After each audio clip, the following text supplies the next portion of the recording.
मजिप्पा लाखे। यो भिडियो इन्टरनेटमा आधारित अनुसन्धानमा आधार छ। यदि कुनै पनि जानकारी गलत भएमा त्यो अन्जानमा भएको हो र कसैले पनि आघात पुर्याउने वा अपमान गर्ने मेरो कुनै पनि मनासाय छैन। यो भिडियो केवल शैक्षिक र मनोरञ्जन उद्देश्यको लागि मात्र हो। मजिप्पा लाखे, जसलाई शान्त भैरव र कहिलेकाहीँ मायालु रक्षाको रूपमा पनि स्मरण गरिन्छ, काठमाडौँ उपत्यकाको नेवार समुदायको सांस्कृतिक आकाशमा एक विशेष स्थान ओगटेको छ।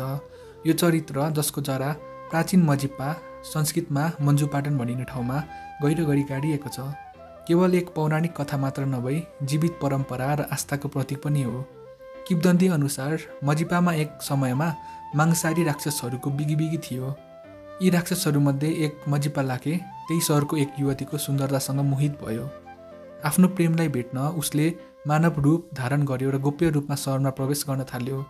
जब उसको राक्षसी पहिचान खुल्यो र ऊ चाहिँ पक्राउ पर्यो, सहरका मानिसहरूले उसलाई राजा समक्ष प्रस्तुत गरे। तर राजाले उसलाई सजाय दिनुको सट्टा एउटा अनौठो प्रस्ताव राखे। यदि उसले आफ्नो मांसाहारी बानी त्यागेर मजिप्पाको बालबालिकाहरूलाई रक्षा गर्ने र हरेक वर्ष आयोजना हुने इन्द्रजात्रामा सहभागी हुने बाचा गरेमा उसलाई चाहिँ अभयदान दिइनेछ। लाखेले यो प्रस्ताव स्वीकार गर्यो र त्यस बेलादेखि नै मजिप्पाको संरक्षणको रूपमा बसोबास गर्न थाल्यो भन्ने विश्वास पनि गरिन्छ। अर्को कथाले यो पनि बताउँछ कि लाखेले राजा सवन भाकुका 2 नरभक्षी छोराहरूलाई आकाश भैरव र हनुमानको अनुरोधमा सहरबाट लखेटेका थिए। यद्यपि ती 2 छोराहरू प्रत्येक वर्ष इन्द्रजात्राको समयमा सहरमा फर्केर मानिसहरूलाई चाहिँ खाने प्रयास गर्छन् र लाखेले उनीहरूलाई फेरि सहरबाट बाहिर धपाउँछन्, जसले जात्रामा प्रतीकात्मक रूपमा प्रस्तुत पनि गरिन्छ। मजिप्पा लाखेको नृत्य इन्द्रजात्राको एक प्रमुख आकर्षण हो, जुन काठमाडौँका रणजितकारहरूले प्रस्तुत गर्छन्।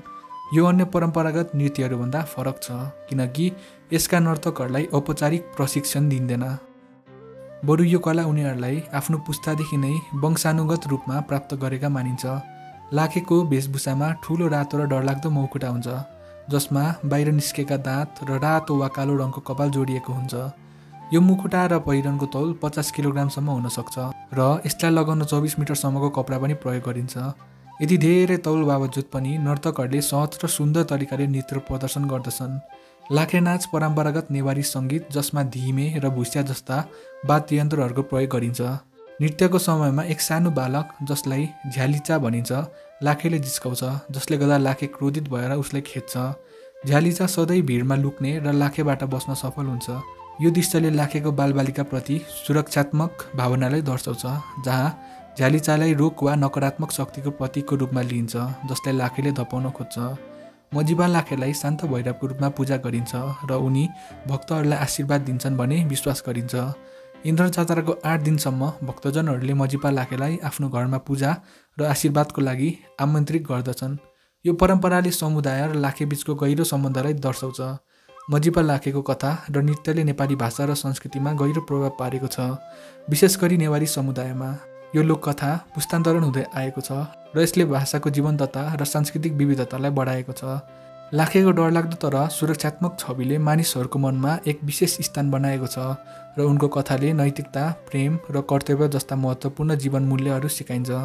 यसरी मजिप्पा लाखे नेपालको लोककथा र संस्कृतिका एक अमूल्य हिस्सा बनेको छ, जसले भाषालाई समृद्ध बनाउँछ साथै समुदायलाई एकावृद्ध राख्न महत्त्वपूर्ण भूमिका पनि खेलेको छ।